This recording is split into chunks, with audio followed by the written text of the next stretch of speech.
i Luberta Filip. Kolejna walka. Zwyciężczyni walki proszona jest do stolika sędziowskiego. Kopek Lucja. Na matę poproszę Różę Stolarczyk i Annę. Kopek Lucja, Brzuska Justyna. Mata C. Marczyk Aleksander i Podoczek Damian. Proszę o przygotowanie się do walki.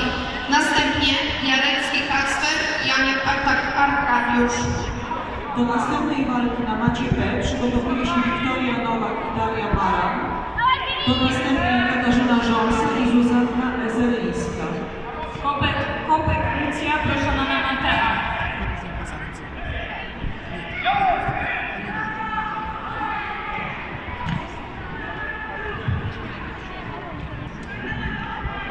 Do kolejnej walki na macie A przygotowuje się Polok Cyprian i Rzesławski Kacper.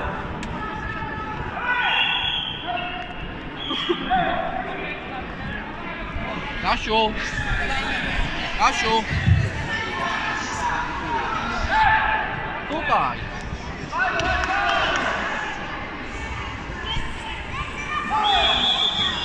Kopek Lucja, proszona na matę A.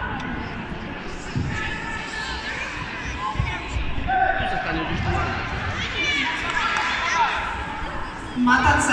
Proszę o przygotowanie się. Vogel Fabian, Marczyk Aleksander i Potoczek Damian.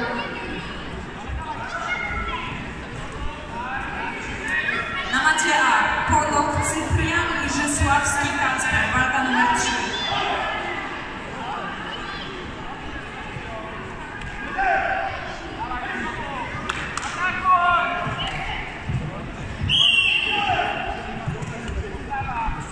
Polok Cyprian, Rzesławski Kacper.